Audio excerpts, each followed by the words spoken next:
e me acompanha sempre aqui nas lives, minha fã número 1 aqui nas lives.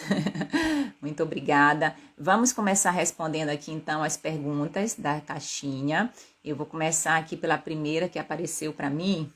Opa, vamos lá, vamos lá. Atenção, vamos ver a primeira pergunta aqui, ó. Chá de pata de vaca realmente ajuda a controlar o diabetes? Então lá vem a polêmica do chá, né? A gente de vez em quando até posta alguns memes em relação a isso, tá? Memes são algumas brincadeiras, né, que a gente posta no sentido de chamar a atenção mesmo para um assunto importante, tá? E o que ocorre? Normalmente eu não proíbo os meus pacientes que eu acompanho de usar algum tipo de chá, porque eu entendo que o chá ele também é um autocuidado que você tem com você, onde você prepara, você pega aquela xícara bonita, viu? Pode pegar aquela xícara mais bonita que você tem em casa, não deixe para as vizinhas não, use a sua xícara, tá?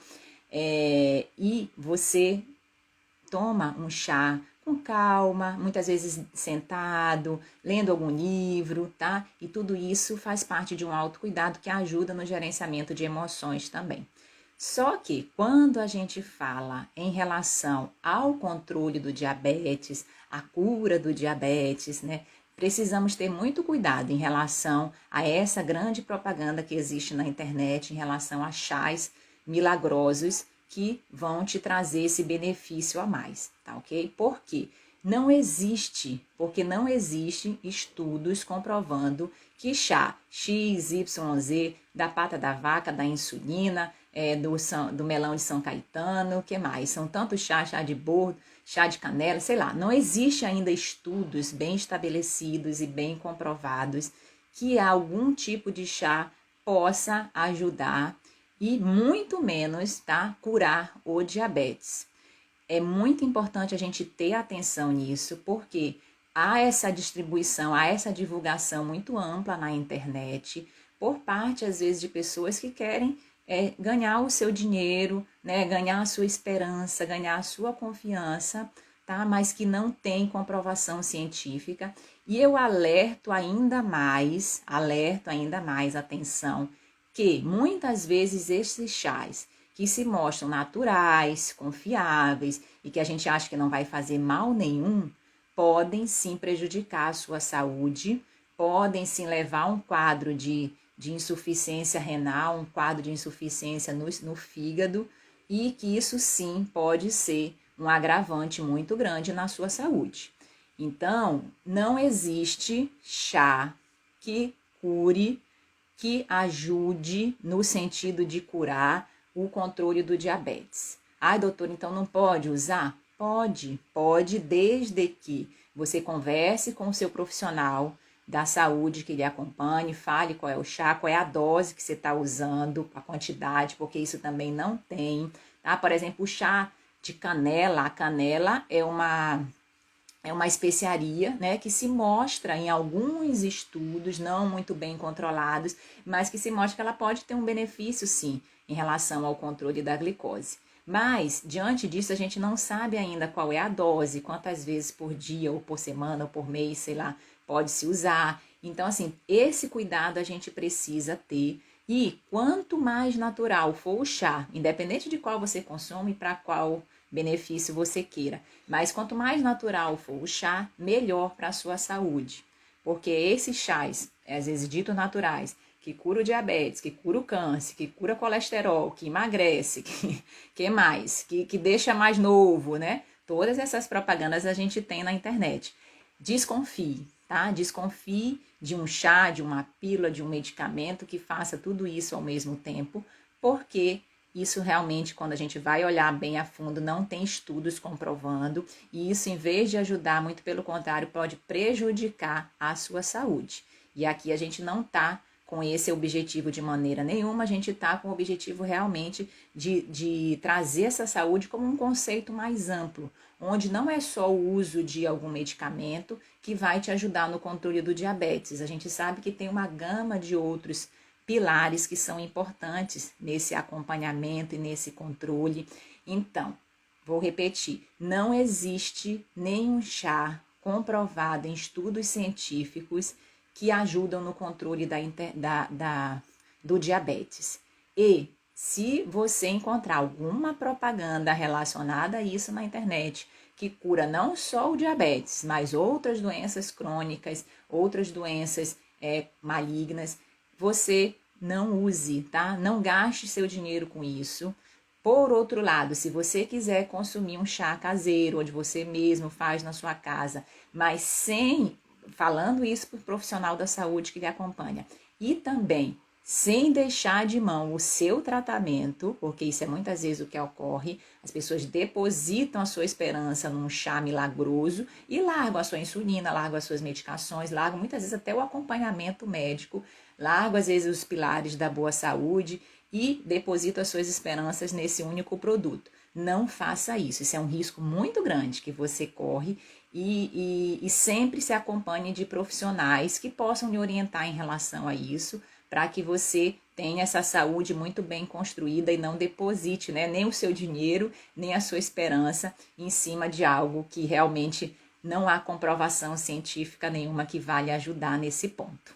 Combinado, tá? Então, não tem chá, tá? Não tem nenhum chá que comprove a cura do diabetes. Se você ouvir isso, saia correndo. E o chá da pata da vaca é um desses, né, que promete, né, essa melhora. Isso já é muito antigo, esse chá, desde a época que eu era estudante, e já tem algum tempinho já, estudante de medicina, que a gente já ouve, né, que o chá da pata da vaca é muito bom e tudo, e realmente não tem nenhuma comprovação nesse sentido, tá? A Silvânia aqui, bom dia, Silvânia, está perguntando, tenho dúvidas sobre o açúcar mascavo. O açúcar mascavo, bom dia, Silvânia, viu? O açúcar mascavo é um dos açúcares, né, que são açúcares mais, vamos dizer, menos processados, tá? Hoje, quando a gente fala em alimentos, por exemplo, com adição de açúcar, é essa adição de açúcar que prejudica muitas vezes a nossa alimentação. Eu participei recente do Congresso Brasileiro de Obesidade, onde foi falado muito sobre essa relação que a gente sabe que ela é íntima entre obesidade e diabetes. Não só a obesidade levando ao diabetes tipo 2, que hoje é um dos principais fatores, mas até mesmo no diabetes tipo 1, que classicamente é um diabetes que aparece em pessoas com um peso normal. Hoje a gente já vê a relação de sobrepeso e obesidade também nos portadores de diabetes tipo 1. E lá foi muito falado sobre, tiveram várias mesas da questão alimentar, né? E uma das mesas foi em relação à questão de açúcares, de adição de açúcar, tá? Todo açúcar, o açúcar ele é açúcar, independente se ele é o mascavo, se ele é o refinado, se ele é o demerara, se ele é o cristal, tá? Se ele é o de confeiteiro, todo açúcar ele é açúcar. Então, quanto menos você fizer a adição de açúcar na sua rotina, melhor. O açúcar mascavo, por ser um açúcar menos processado, ele preserva um pouco mais os nutrientes vindo da cana de açúcar, que é onde a gente a gente tira o açúcar da natureza, né? Mas também é açúcar, também tem calorias, também ele absorve muito rápido dentro do organismo. Então, quanto menos a adição de açúcar você fizer no seu dia a dia, quanto menos bebidas açucaradas, que a gente acha que às vezes não fazem mal à saúde, isso é melhor para o seu organismo, tá? Foi até falado, muito bem falado numa mesa lá, sobre o açúcar da fruta, a frutose, né? Que é sempre uma dúvida que a gente responde também nas redes sociais. Ah, doutora, a frutose, que é o açúcar da fruta, prejudica o nosso organismo? E foi muito bem dito que não, tá? Não, é um açúcar natural, não é esse tipo de açúcar que prejudica o organismo. Obviamente, depende da quantidade que se usa, que se consome, tanto é que quando você consome o açúcar da fruta e consome o suco dessa fruta, há diferença, principalmente por conta dessa concentração maior do açúcar natural, que é a frutose. Um exemplo, se você consome uma laranja, mastigando, chupando a laranja, aproveitando o bagaço que ela tem, as fibras que acompanham as vitaminas associadas, é muito melhor do que você consumir o suco da laranja. Porque para fazer um copo de 300 ml de laranja, de suco de laranja, você precisa de pelo menos 4, às vezes até 5 laranjas, dependendo se ela for do caldo que tem. Então, o suporte, né, o aporte de açúcar, ele é muito maior, mesmo que seja o açúcar natural da frutose, ele é muito maior num suco de laranja com 5 laranjas do que em uma laranja única, que nem tem um índice glicêmico tão alto assim. O índice glicêmico da laranja é moderado. Então, atenção, tá? Atenção aqui a essa adição de açúcar e ao consumo de bebidas açucaradas, como achocolatados, refrigerante, sucos de fruta natural, que a gente acha que é super natural, mas que tem uma concentração maior de açúcar. Se você tiver dúvidas em relação a isso, olhe o rótulo. Olhe o rótulo e veja a cada 200 ml, que normalmente no suco eles fazem isso, quanto que tem de carboidrato nesse suco. Por exemplo, suco de uva, né? Suco de uva integral, que a gente acha que também é super saudável. Quando a gente vai ver um suco de uva de uma quantidade de 200 ml, em média, os menos açucarados têm em torno de 24 gramas de carboidrato. E isso dá uma colher de sopa cheia. Então, assim, de açúcar, né? Então, assim, é bastante, tá? É ter atenção a essa adição de açúcar. Independente de qual açúcar seja, é importante ter essa redução da adição de açúcar no dia a dia. Vamos ver aqui. Bom dia, doutora. Minha glicada está em 9 a 6 meses. O que fazer? Olha só, Márcia. Bom dia, Márcia. Eu sempre enfatizo uma frase que eu digo aqui. A glicada de 10, tá?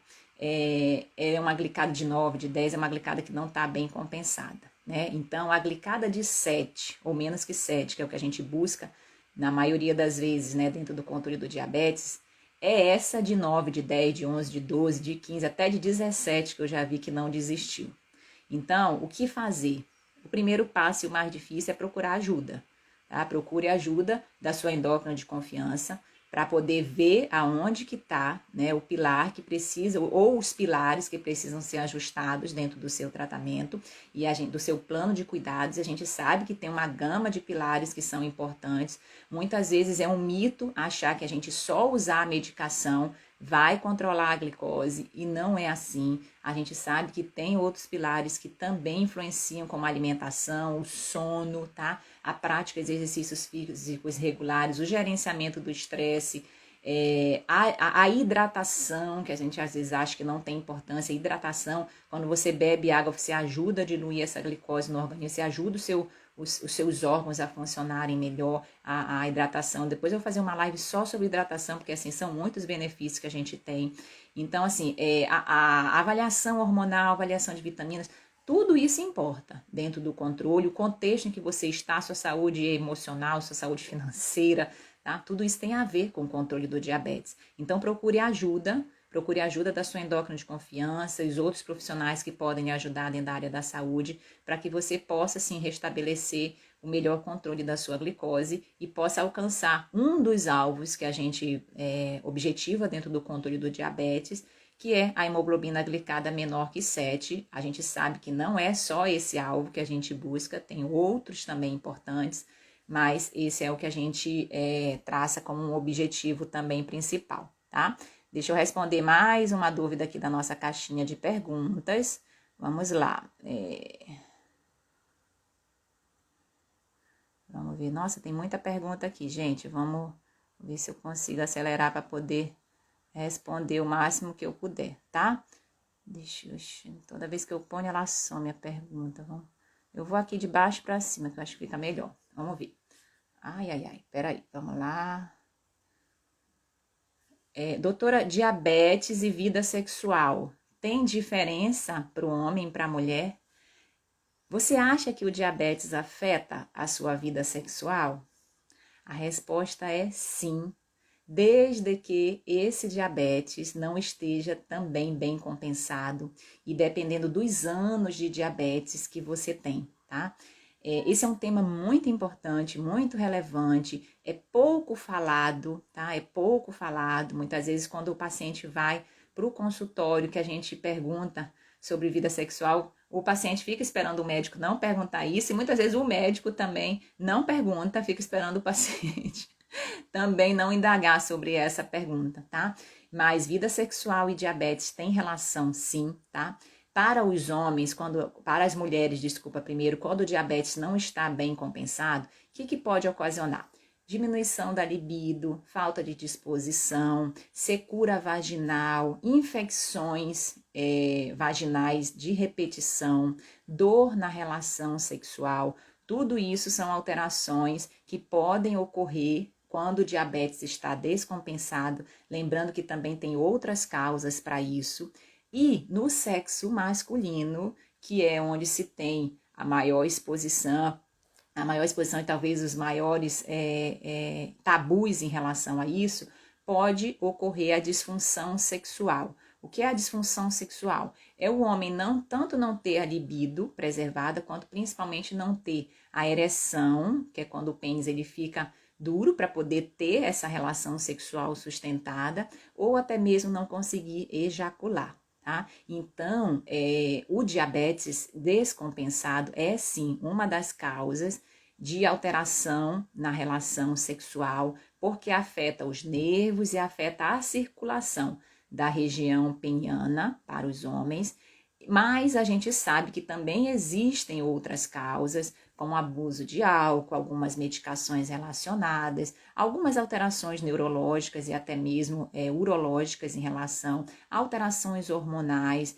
Por isso, é importante você conversar sobre isso com o seu médico, tá? Trazer esse questionamento, conforme for fazer uma avaliação, os homens, né, avaliação urológica, as mulheres, uma avaliação ginecológica, porque faz parte desse processo, para que você não precise ficar acumulando esse sentimento e sofrendo junto com isso, sozinho com isso, tá? Divulgue não.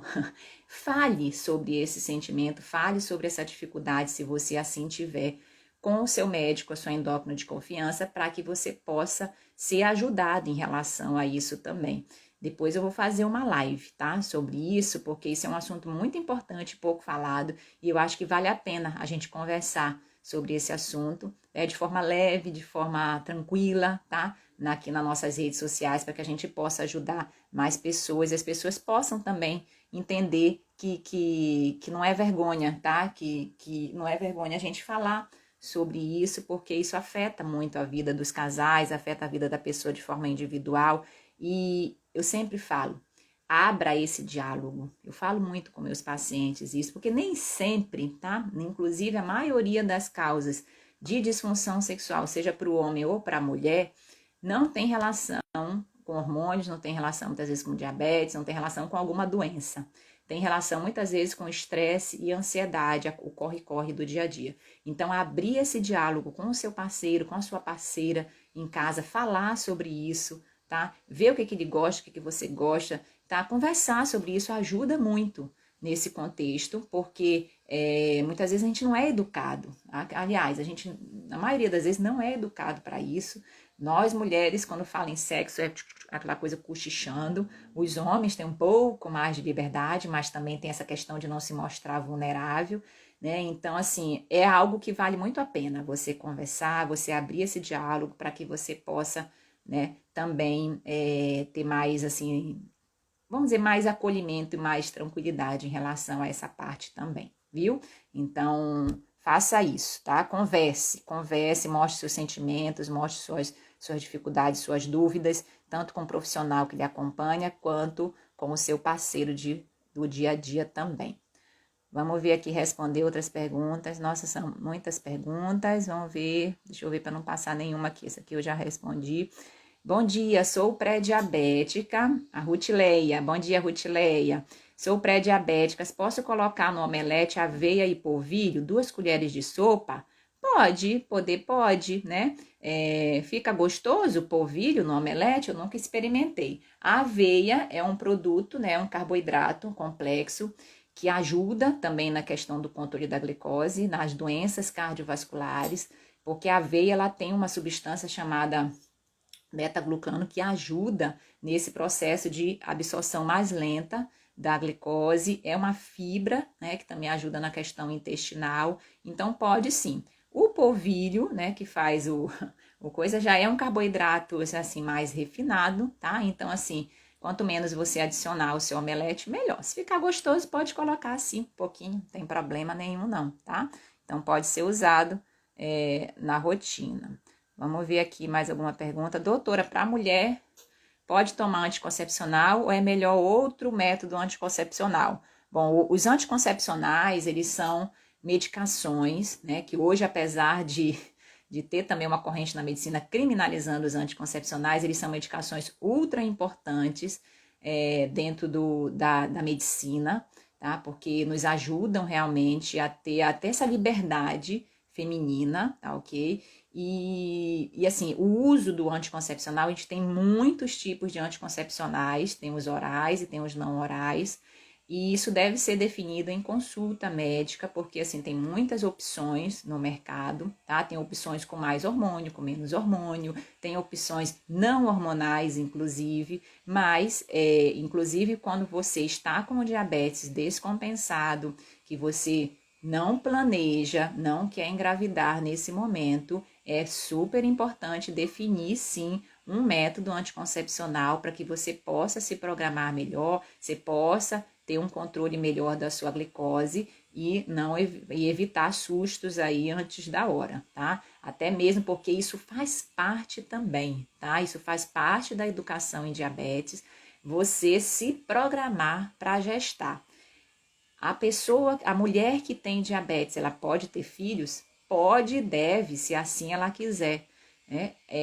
Não é proibido, não é um mito que às vezes achar que a pessoa, inclusive é uma dor muito grande das mulheres achar que não vão poder engravidar, vão sim, mas a gente sabe que quanto melhor o controle você fizer nesse pré-gestação, menores são os riscos, sim, de ocorrer algum problema tanto para você quanto para o bebê durante a gestação, tá? Então é muito importante você se programar para isso e o uso dos anticoncepcionais, eles ajudam nesse momento para que você não tenha sustos aí pelo meio do caminho, tá?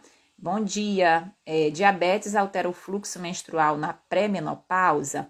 O diabetes ele é uma doença, quando descompensada, é uma condição pró-inflamatória, né? Uma condição que causa uma inflamação dentro do organismo como um todo, tá? Existe esse fluxo, essa alteração do fluxo pré-menstrual, normalmente, pré-menopausa, desculpa, a Marili perguntou, faz parte muitas vezes do processo natural, quando a mulher está entrando, faz parte do climatério, né? Que é quando a mulher ela entra nesse período de diminuição do fluxo, às vezes o fluxo fica irregular até entrar na menopausa. O que é a menopausa? É quando a mulher fica 1 ano sem menstruar. Aí a gente considera que entrou na menopausa. Mas até ficar esse 1 ano sem menstruar, é natural que o fluxo ele vá reduzindo. Ele vem 1 mês, às vezes fica 3 meses sem vir, depois vem de novo, até que cesse por completo. Tá? Então, o diabetes pode influenciar sim, se tiver descompensado por conta dessa pró-inflamação, que às vezes afeta a questão hormonal, mas entendo que é muito mais comum e até fisiológico ocorrer essa alteração do fluxo menstrual por conta do próprio período de pré-menopausa que está ocorrendo e o organismo ele vai se preparando, vamos colocar assim, e vai até nos avisando que quando a mulher que tem útero, a gente tem esse marco, né, da menopausa, desse processo aí de parada da menstruação, tá bom? Deixa eu ver aqui outra pergunta da caixinha. Doutora, quem toma corticoide pode passar a ser diabético, né? A ter o diabetes? A resposta é sim, tá? O uso de corticoides é uma das medicações que influenciam, talvez seja a que mais influencia no controle do diabetes. Por quê? Porque esse corticoide ele dificulta a ação da insulina, ele aumenta a resistência insulínica, ele aumenta a produção de glicose pelo fígado, né? Então, dificulta a produção de glicose pelo pâncreas, de insulina pelo pâncreas. Então, é uma das medicações, talvez seja a principal medicação que afeta o controle do diabetes, Obviamente, quanto mais altas doses de corticoide, quanto mais tempo você usar o corticoide, dependendo dos outros fatores também de peso, né, desse contexto todo, alimentação, exercício, esse contexto todo que envolve o aparecimento do diabetes tipo 2, você tem uma maior chance de vir a alterar a glicose, tá? Então, se você, como eu, né, nesse momento, está precisando usar o corticoide, o que é importante? A gente prevenir com os demais outros pilares. Ajustar a alimentação, controlar o peso, procurar fazer exercícios regulares, gerenciar as emoções, dormir, preservar o seu sono à noite, tá? Então você consegue com esses outros pilares, diminuir a chance desse corticoide vir alterar a sua glicose. Mas se você tem todo esse contexto com história familiar e está usando corticoide, o seu risco sim é maior de vir a desenvolver ou diabetes, que inclusive é um diabetes de causa muitas vezes secundária ao uso da medicação, nesse caso ao uso do corticoide, que pode ser, né, vamos dizer assim, a gota d'água para abrir um quadro de diabetes aí e ficar, o que tem ocorrido muito com a questão da Covid, não só a Covid por si só, mas Covid associado ao tratamento, um dos tratamentos principais, que é o uso do corticoide, como também ser provisório, às vezes ser naquele período onde você está usando, precisou usar o corticoide, depois quando parou, restabeleceu a saúde e tudo mais, muitas vezes entra em remissão o quadro do diabetes, mas é sim, tá? É sim a principal medicação que pode afetar aí o controle da glicose, tanto para quem já tem o diabetes, que aí precisa ter uma atenção ainda maior, uma atenção triplicada em relação a isso, quanto para quem não é portador do diabetes e vai fazer uso dessa medicação por qualquer motivo, seja principalmente por tempo prolongado, então tá sempre de olho na glicose, combinado? Porque é um fator, né, que influencia dentro do controle. Vamos ver aqui outra pergunta. Essa eu já respondi. Sou diabética. A Edna, tá? Bom dia, Edna. Sou diabética. Posso fazer reposição hormonal? Edna, o diabetes ele não impede, tá? Você de fazer nenhum tipo de reposição hormonal. O que é importante você ver é qual é essa reposição hormonal. Acredito que você esteja falando talvez nesse período de menopausa, né, da terapia de reposição hormonal para a mulher na menopausa, mas é preciso identificar qual é essa reposição, por que é necessário fazer essa reposição, qual é a indicação dessa reposição, quais as contraindicações e acompanhar com regularidade na sua endócrino, né, sua endócrino, sempre fala endócrino de confiança, porque é o que o médico a gente precisa confiar, precisa ter essa relação, né, de confiança, porque isso aí é um remédio poderoso também dentro do acompanhamento de qualquer condição clínica. Então, o diabetes ele não impede de você fazer qualquer tipo de reposição hormonal. Resta saber qual é e todo esse contexto aí que influencia também nesse controle, tá? Opa, deixa eu ver aqui, vamos para a próxima pergunta. Doutora, minha glicada está em 6,1 e jejum 89. Estou fazendo educação alimentar. A senhora acha que vou precisar da medicação? Olha, que legal, que importante essa pergunta aqui da Edna também, xará da outra Edna, tá? A Edna, aí pelo que a gente está observando, tem um quadro de um pré-diabetes, né? Foi falado recente agora no Congresso Brasileiro de Obesidade, como eu falei, falou-se muito sobre a questão do diabetes, que são doenças interrelacionadas. E no quadro do pré-diabetes, a gente sabe que o melhor remédio, tá? O melhor remédio é mudança do estilo de vida, tá? Mudança do estilo de vida é um remédio poderoso para remissão do pré-diabetes, para ajudar no controle do diabetes também. Por quê? Porque isso leva a controle de peso. Então, é o principal remédio para ajudar no controle da glicose, são os pilares da mudança do estilo de vida.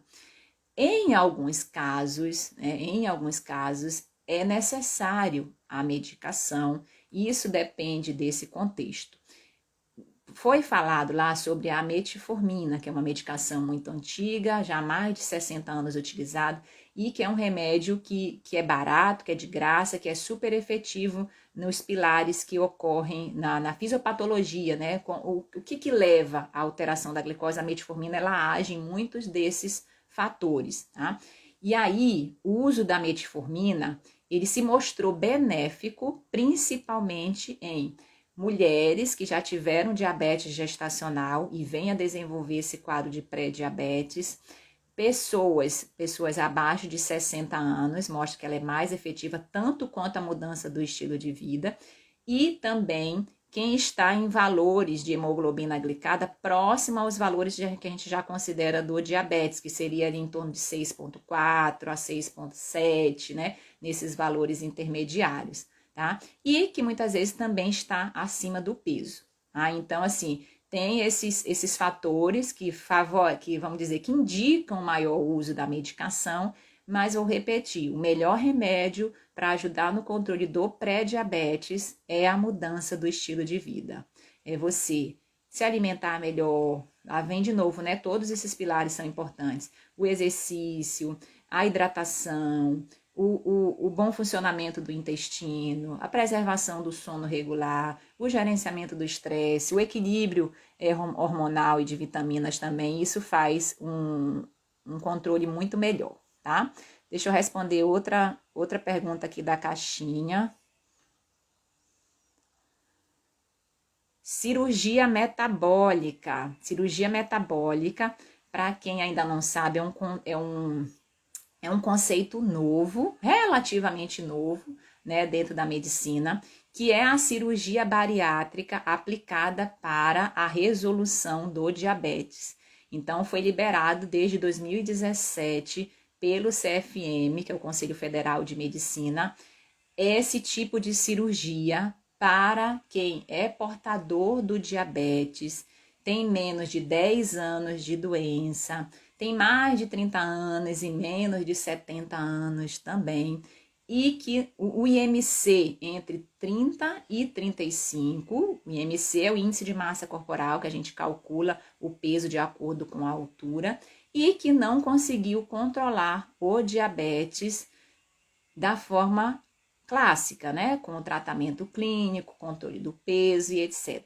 Então, a cirurgia metabólica é uma das opções, tá, que podem ser usadas dentro do controle do diabetes. A gente sabe que é uma opção mais invasiva, né? Porque é como se fosse uma cirurgia bariátrica, é como se fosse, não, é uma cirurgia bariátrica, as clássicas cirurgias bariátricas que fazem para o controle do peso, né? Aplicado num índice de massa corporal menor, entre 30 e 35, em quem tem o diabetes. Então, assim, existem dados já mostrando que isso daí é muito efetivo, sim, dentro da remissão e dentro do controle do diabetes, porém, por ser ainda relativamente novo, não se sabe os efeitos disso a médio e longo prazo, já se tem, como se tem na cirurgia bariátrica também, a possibilidade de reganho de peso, né? Então, se você volta a ganhar peso, se você não ajusta os pilares, volta a aparecer o quadro de diabetes novamente. Então, são quadros bem selecionados que podem e muitas vezes devem realizar a cirurgia bariátrica ou metabólica para o controle mais efetivo, muitas vezes até mais rápido também, né, dessa condição de um diabetes descompensado que tem relação com o peso, tá? Então, assim, converse sempre com o seu médico sobre possibilidades inúmeras que se tem dentro do controle do diabetes, e a cirurgia metabólica, desde 2017, ela é uma cirurgia aprovada, sim, para o controle do diabetes. Claro que é mais invasivo, depende também se o paciente quer ou não quer fazer, se tem essas indicações. Tudo isso precisa ser feito um preparo, porque não é milagrosa, né? Não existe milagre, tá? Viu? Você que está me escutando aí, a gente fala muito disso, não existe milagre. Existe opções terapêuticas efetivas, sim, hoje dentro do controle do diabetes, mas que depende também de toda uma abordagem de contexto desses pilares, porque a cirurgia, se ela vier a fazer você emagrecer, que muitas vezes é o que ocorre nos primeiros 6 meses, 1 ano, 2 de procedimento cirúrgico, é onde tem mais a perda de peso acentuada. Se você não estabelecer a sua rotina melhor, os seus pilares, você tende a ganhar peso novamente. E muitas vezes isso causa um quadro de frustração muito grande, né? E pode vir a desencadear distúrbios alimentares também, e que para que isso minimize ou ocorra na menor quantidade possível, é fundamental fazer um pré-operatório bem conversado, bem analisado, a cirurgia e o pós-operatório também, continuar acompanhando com os profissionais da área da saúde, porque é super comum, tá? O paciente operar, perdeu aquele peso, fez aquele acompanhamento ali nos primeiros 6 meses, 1 ano, perdeu o peso e ó, some, aí depois volta na endócrino com dificuldade de vitaminas, com reganho de peso, com essas alterações emocionais, e aí com um quadro mais florido, que poderia ter sido prevenido também se tivesse continuado acompanhando, tá bom? Deixa eu ver aqui, vamos ver outra perguntinha que já foi. O que seria bom para desinflamar o organismo? A Silvânia está perguntando. Olha só, um detox, né? O que é bom para desintoxicar o organismo? Os pilares da boa saúde: exercício, alimentação saudável, sono regular, hidratação, evitar cigarro, tá? Diminuir ou evitar ao máximo o consumo de bebidas alcoólicas e bebidas açucaradas também. Ter bons relacionamentos, cuidar da sua saúde emocional, cuidar da sua saúde espiritual.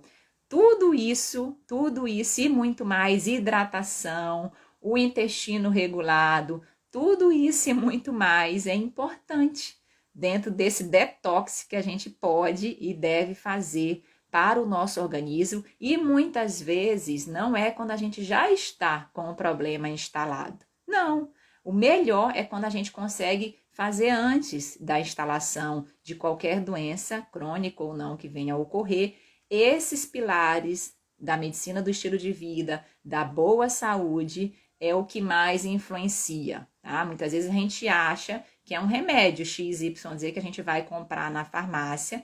A química, muitas vezes, ela também ajuda, claro, que é um dos pilares que a gente trabalha dentro do controle do diabetes, mas não é um pilar isolado. Muitas vezes, quando você consegue estabelecer essas boas práticas no seu dia a dia, e a gente sabe que é um desafio sim, que não é fácil, que precisa de acompanhamento, precisa de motivação, precisa de persistência e muitas vezes paciência também, os 2 P's universais, paciência e persistência, mas que é o que mais tira essa inflamação do seu organismo, inflamação aqui nos pensamentos, inflamação na parte de saúde física, e que lhe possibilita se não usar medicamentos ou usar poucos remédios dentro do controle do seu diabetes, tá? Então, esse é o grande detox do organismo. Você procurar ajuda e estabelecer melhor esses pilares da boa saúde.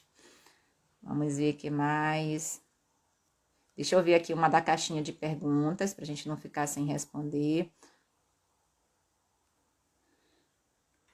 Não sei porque sempre sai, mas vamos lá. Quantas vezes e quais circunstâncias precisa examinar a minha glicose? Isso depende, tá? Depende se você primeiro tem o diabetes. Se você não tem o diabetes, é uma vez por ano que você precisa fazer esse acompanhamento regular da glicose.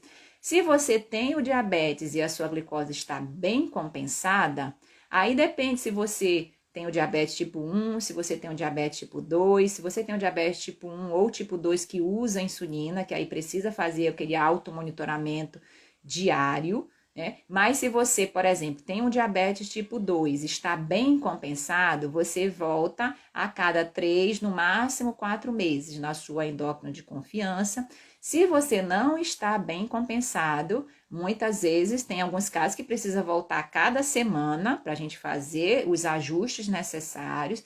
Tem alguns outros casos que volta a cada mês, a cada 2 meses. Então, isso realmente depende de alguns fatores. Primeiro, qual tipo de diabetes que você tem, a sua idade também importa, outras doenças relacionadas, qual o tratamento que você está usando medicamentoso para isso e se você está com a glicose no alvo, tá? Porque isso vai ser conversado e discutido com a sua endócrina de confiança para que você possa estabelecer o melhor controle o quanto antes. Quanto antes a gente controla o diabetes, menor a chance de complicações relacionadas, viu? Então, muito boa essa pergunta também. Deixa eu ver mais uma aqui da caixinha de perguntas. Dieta, vamos. Olá, dieta cetogênica é indicada para diabéticos, tá? A dieta cetogênica é uma das estratégias alimentares que se usa hoje dentro do controle da glicose, dentro do controle do peso, tá? E muitas vezes ela foi utilizada lá atrás, já tem muitos anos, né? Dentro do controle até de prevenção de câncer e etc, tá? A dieta cetogênica, o que acontece? Ela é uma dieta muito restrita em carboidratos. Ela é definida como um consumo menor que 50 gramas de carboidrato ao dia, tá? Então, assim, é uma restrição muito grande e, como qualquer dieta restritiva, a principal questão é, você vai fazer? Ok, mas você vai conseguir manter essa alimentação a médio e longo prazo? Esse é o principal desafio das dietas restritivas, e quando a gente fala em dieta cetogênica, a gente tem que levar em consideração também não só a quantidade de carboidrato que você reduz na dieta, mas também quais são as proteínas, quais são as gorduras que você vai lançar a mão para isso, porque às vezes também tem muito esse mito. Ah, cortei o carboidrato, mas eu posso comer industrializados, eu posso comer bacon, eu posso comer gordura de qualquer tipo, e isso daí prejudica a sua saúde por outro lado também. Tá? Então, mais uma vez, no Congresso Brasileiro recente de Obesidade, foi falado sobre dieta cetogênica e lá foi bem dito que as nutricionistas não indicam, os endócrinos não indicam a dieta cetogênica como uma estratégia temporária de dar um chacoalhão aí no metabolismo, pode ser, tá? Se você se bem adaptar a ela. Mas não é uma dieta para médio e longo prazo, viu? Porque diminui também muito a questão de vitaminas dentro do organismo, como principais efeitos colaterais da dor de cabeça, da cansaço, da indisposição. Então, tudo isso influencia dentro dessa persistência, né, que a gente precisa ter em relação aos cuidados da boa saúde. Então, a melhor dieta qual é? Aquela que você consegue fazer, obviamente adaptando uma alimentação mais saudável para o seu dia a dia, fazendo o 80-20 da alimentação, que é 80% dos alimentos mais saudáveis, mais naturais para a sua rotina, e os 20%, 10 a 20%, daquela comida mais afetiva, aquela comida que te lembra a infância, que às vezes nem é tão saudável assim, mas que te traz saúde pelo prazer de comer. Porque, afinal de contas, o prazer de comer ele também é saudável. Então, a melhor dieta é aquela que você consegue fazer e manter, tá? Isso para a sua rotina, para o seu dia a dia e para todos, independente se você tem o diabetes ou não, tá bom? Vamos ver mais uma dúvida aqui. Bom dia, mudei minha forma de alimentar. Parabéns aí para a Luciana. A Edna, muito obrigada. Gratidão, doutora, seu trabalho é incrível. Parabéns. Obrigada, Eduardo. Muito obrigada aí. Olha só, o doutor Alex Bruno, meu esposo, está perguntando. Está perguntando aqui, um paciente meu está com anemia e falou que não come beterraba por causa da diabetes. E aí, doutora, o que podemos orientar? Isso é um mito, tá? É um mito na alimentação da pessoa portadora de diabetes achar que essas leguminosas adocicadas, como é o caso da beterraba, da cenoura, que é proibido para quem tem diabetes. Não é, tá? Não é. Esse sabor adocicado não quer dizer que tenha mais açúcar na leguminosa. E esses alimentos, né, classicamente que nascem abaixo da terra, debaixo da terra, que muitas vezes tem esse mito relacionado que o diabético não pode comer beterraba, não pode comer cenoura, não pode comer batata doce, não pode comer inhame, são alimentos naturais, são alimentos que contêm o açúcar natural do alimento, que contém fibras também, então não só podem, como devem sim ser encaixados dentro de um plano de reeducação alimentar para você que é portador do diabetes. Inclui muitas vitaminas, muitos sais minerais importantes para a saúde, tá? E dá aquela cor, dá aquele colorido no prato que você precisa ter no seu dia a dia. Eu sempre posto aqui nas redes sociais exemplos dos meus pratos aqui no dia a dia, porque realmente no dia a dia, né, dentro dos 80%, a gente precisa ter alimentos mais naturais, se puder, verduras e legumes hoje ser a origem também, né, se a gente puder consumir alimentos orgânicos, melhor ainda, tá, para você que pode. Então, assim, traga esses alimentos mais naturais para o seu prato. Comida de verdade. A comida brasileira, ela é muito bem falada no mundo inteiro. O nosso arroz com feijão, é um privilégio a gente ter o arroz com feijão aqui na nossa rotina, tá? Então, traga cores para o seu prato, traga alimentos mais saudáveis, traga, assim, os 50% do prato de legumes e verduras que você tem inúmeras opções de colocar aí na sua alimentação, para que você possa agregar não só saúde, mas também bem-estar, agregar cores no seu prato, agregar cores na sua vida e cores e trazer esse colorido para a sua saúde, tá? Então, a pessoa portadora de diabetes pode e deve também consumir esses alimentos dentro da quantidade, dentro de um plano alimentar adequado para você, tá bom? Não tem proibição, tá certo? Vamos ver aqui o que mais. Vamos ver aqui mais uma da caixinha de perguntas, para ver se a gente responde todas. Minha filha, glicose de jejum há quase 2 anos, é alta pela manhã em torno de 160. Sou diabética. Uai, cadê a pergunta? Deixa eu ver aqui se eu consigo ver. Ó, minha glicose em jejum há quase 2 anos é alta pela manhã em torno de 160. Sou diabética tipo 2. A menopausa pode, acho que a pergunta era: a menopausa pode influenciar, né, no controle da glicose? Talvez seja essa a pergunta. E a resposta é sim, né? O período de menopausa para nós mulheres é um período natural, é um período fisiológico, tá? Que ocorre dentro do organismo, mas a gente sabe que existe essa variação hormonal que pode se influenciar no controle do diabetes. E outra coisa importante que também ocorre na menopausa: a gordura, ela vai muito sendo localizada em região abdominal, né? Então, assim, essa gordura localizada em região abdominal, ela é mais perigosa para se depositar nos órgãos, no fígado, no coração, no pâncreas, e causa essa maior resistência à ação da insulina. Então, isso pode ser, sim, um fator predisponente para descompensar o diabetes, para ter problemas cardiovasculares, tá? Por isso é tão importante a gente fazer controle de peso, fazer essa avaliação da reposição hormonal, que tem as suas indicações precisas, tem os seus riscos, tem os seus benefícios, e tudo isso deve ser muito bem conversado em consulta, também com a sua endócrino, com a sua ginecologista, que também pode fazer essa reposição hormonal, porque o medicamento, a reposição hormonal, ela é muito benéfica, né? Ela é cada vez mais segura ser feita, mas a gente sabe, né, que, como a gente está falando essa live todinha, não é só o remédio, não é só a reposição hormonal com o remédio que vai te ajudar.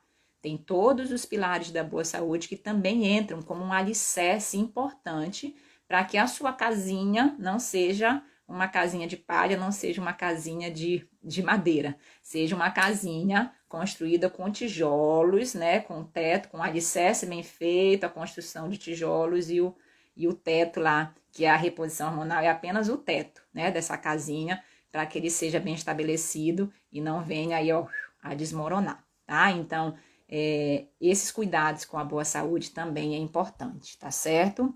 Deixa eu ver, acho que eu respondi, também tá acabando o nosso tempo aqui de live, eu respondi todas, acho que foram todas as perguntas aqui da caixinha. Deixa eu ver se tem mais alguma aqui ao vivo. Lelena, obrigada aí, viu, gente, pelos elogios. Minha glicose sobe muito quando como batata doce. A Eliane tá falando. Eliane, isso daí que é importante, né? A batata doce, ela é um dos tubérculos, né, que a gente pode consumir, porque tem mais fibras, é mais natural, dentro do grupo do carboidrato, pode substituir o arroz, tá? Dentro desse grupo do carboidrato, o macarrão também. Só que você bem entende, a gente precisa entender que o principal especialista em nós somos nós mesmos. A gente precisa conhecer o nosso organismo. Então, você identificar também quais são os alimentos que mais alteram a sua glicose, que não necessariamente vai ser o mesmo alimento que altera a glicose do vizinho, ou do amigo, ou do familiar, isso é fundamental, tá? Isso é fundamental, inclusive te traz mais liberdade em relação aos alimentos, tá ok? E você pode gerenciar melhor. Uma maneira, uma estratégia de você fazer isso é você medir a sua glicose antes e 2 horas depois do consumo de qualquer alimento, para você ver qual é a variação. E às vezes não é uma medida só, são várias que você pode ir testando. A batata, por exemplo, se associar a batata doce com alguma proteína também, pode ser que absorva mais lento, essa glicose não dê um pico tão grande, tá? Há outros tipos de fibras, de sementes, de gorduras boas, tá? Tudo isso são estratégias de você consumir, sim, alimentos mais naturais, que são os alimentos que a gente deve ter presente no nosso prato do dia a dia, tá? Sem ter medo de comê-los. Não tenha medo de se alimentar. A alimentação equilibrada é um dos pilares fundamentais do controle do diabetes. Muitas vezes a gente pega paciente com medo de comer a comida, tá? Mas tá lá consumindo produtos light, diet, industrializados, né? Aquelas gorduras e banha de porco e tudo mais, né? Então, assim, não tenha medo de comer, tá? Coma, se alimente, porque isso é o nosso combustível do carro, para que você possa estabelecer um melhor plano de cuidados também com a sua endócrina de confiança, viu? Uma das alunas do nosso curso do diabetes tipo controlado, né, que a gente lança as turmas de vez em quando, ela tinha essa questão, ela tinha medo de se alimentar, porque, doutora, isso aqui não pode, isso aqui é proibido, isso aqui é isso, é aquilo. E dentro desse pilar da alimentação que a gente fala também no curso, ela entendeu que não existe alimento proibido, não existe alimento que engorda mais, que engorda menos, não existe, tá? Isso depende do seu organismo, depende da quantidade, da frequência, a maneira como você come esse alimento. Tudo isso influencia, como que é preparado esse alimento, tudo isso influencia dentro do contexto de uma alimentação melhor, de uma alimentação mais saudável, tá? Deixa eu ver se tem alguma outra pergunta, que o nosso tempo está quase acabando aqui e a gente precisa já dizer adeus. Foi muito boa essa live, nossa, respondemos várias perguntas. Então a doutora tá até respirando fundo. Essa doutora é top. Obrigada aqui, Lorena. Mãe, Deus abençoe a família. A Edna é de Natal, no Rio Grande do Norte. Olha aí, adoro Natal, tá? Um camarão gostoso, acho que o melhor camarão aí do Nordeste é de Natal. Exatamente, doutora, aprendendo muito. Obrigada, gente. Obrigada aí, viu? Pelo carinho de todos, tá? Muito obrigada.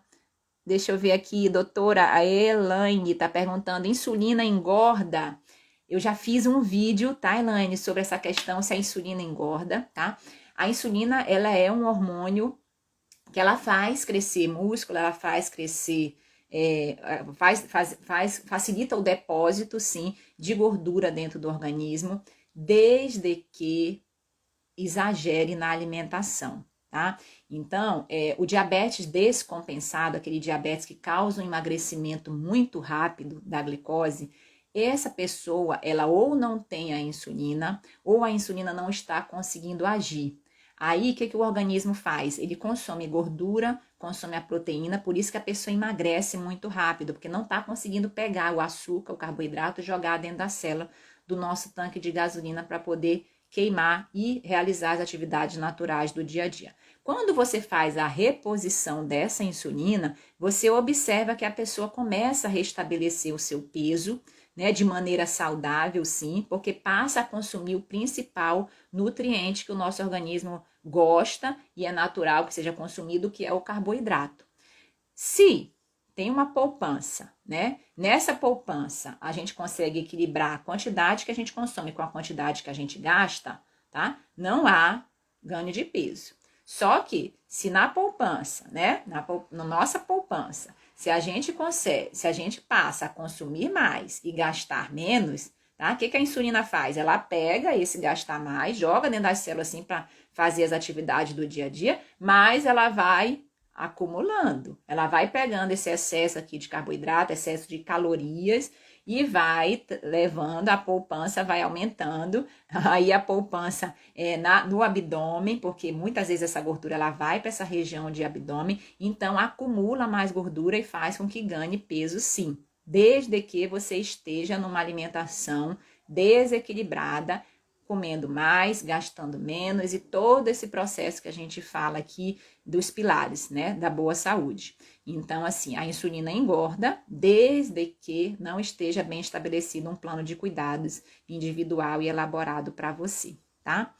Gente, deu 1 hora de live, qualquer hora que o Instagram vai nos cortar, tá? Acho que a gente respondeu aqui muitas perguntas, foi muito bacana. A gente, vez por outra aqui na Quinta do Diabetes, vai sempre fazer essa live de perguntas e respostas, que ela é muito bacana, muito interativa também. Vamos trazer os conteúdos que são importantes, né? Para que a gente possa colocar essa educação em diabetes cada vez mais. Muito obrigada pelo carinho, tá? Muito obrigada pelo seu carinho. Nos ajude a distribuir esse conteúdo, distribua essa live, fale sobre o nosso canal com seus vizinhos, com seus familiares. E o principal, isso que você aprendeu hoje, se te ajudou de alguma maneira, fale para alguma outra pessoa também. Você pode ser também um educador em diabetes, né? Uma pessoa que distribui informação de qualidade, desde que você confie na fonte também, tá? Então, assim, distribua, aprenda, tá? Aprenda, execute o que você tem de conhecimento em relação ao diabetes, o conhecimento em relação a você como pessoa, porque isso te ajuda muito no controle, tá? Então, obrigada aí pela participação de todos, um bom dia e até a próxima Quinta do Diabetes, tá? Tchau, tchau.